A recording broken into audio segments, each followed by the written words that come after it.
একটা কেক খাওয়ানোর ঘটনাকে ঘিরেই এখন উত্তপ্ত বাংলাদেশের পুরো বিনোদন জগতের নেট দুনিয়া।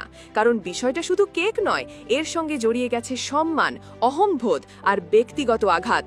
অনন্ত জলিলের স্ত্রী আমাকে ছোট করে দেখেছিলেন আর বলেছেন আমি কে তা তারা জানেন না। এই কথাটা খুব খারাপ লেগেছে। এবার এমন অভিযোগ এনে সরাসরি ক্ষোভ প্রকাশ করলেন মডেল ও উদ্যোক্তা নাজমি জান্নাত। স্থানীয় গণমাধ্যমের প্রতিবেদন অনুযায়ী অনাকাঙ্ক্ষিত এই ঘটনার আরম্ভ চলতি মাসের শুরুতে রাজধানীর একটি জমকালো অনুষ্ঠানে হাজির ছিলেন ঢালিউড তারকা অনন্ত জলিল এবং তার স্ত্রী বর্ষা। অনুষ্ঠানটি শুধু অতিথি উপস্থিতিতেই সীমাবদ্ধ ছিল না, সেখানে নানা পুরস্কার ও সম্মাননা প্রদানের আয়োজনও চলছিল। আর সেখানেই ঘটে যায় আলোচিত সেই মুহূর্ত। অনন্ত জলিলের মুখে কেক তুলে দেন নাজমি জান্নাত, ঠিক তার পাশেই দাঁড়িয়েছিলেন বর্ষা। এই দৃশ্য দ্রুত ছড়িয়ে পড়ে সামাজিক যোগাযোগ মাধ্যমে।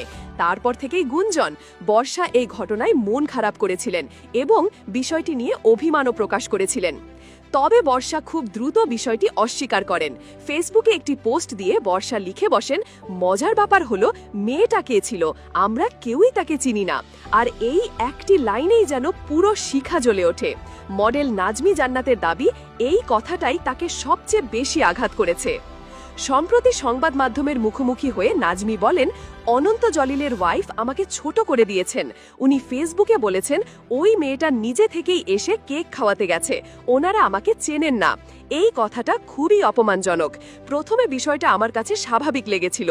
যখন স্টেজে কেক খাওয়ানোর ঘটনা ঘটে তখন এটা খুব সাধারণ মনে হয়েছিল, কিন্তু পরে যখন স্ট্যাটাস দেখি তখন গায়ে লেগেছে। নাজমি জান্নাত সাংবাদিকদের আরও বলেন, সবচেয়ে দুঃখের বিষয় আমি সেই প্রোগ্রামের ব্র্যান্ড অ্যাম্বাসেডর এবং সিইও। অনুষ্ঠান শুরুতেই মাইকে আমার নাম ঘোষণা করে আমাকে স্টেজে ডাকা হয়েছিল, হাতে ক্রেস্টও তুলে দেওয়া হয়। সবকিছু থাকার পরও যদি বর্ষা বলেন আমি কে, সেটা সত্যি অনেক কষ্টের। তিনি আফসোস করে বলেন, যদি কোনো অনুষ্ঠানে অংশগ্রহণ করেন তাহলে অন্তত জেনে আসা উচিত কার সঙ্গে স্টেজে উঠছেন, কারা আয়োজক, কারা অতিথি। এইটুকু জানা থাকা তো খুব সাধারণ ব্যাপার।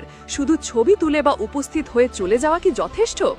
নাজমি আরও জানান, অনুষ্ঠান চলাকালীন তিনি কখনোই ভাবেননি পরিস্থিতি এমন হবে, বরং সবকিছুই খুব স্বাভাবিক ছিল। অনুষ্ঠানের শুরু থেকে শেষ পর্যন্ত সবাই অনেক আন্তরিক ছিল।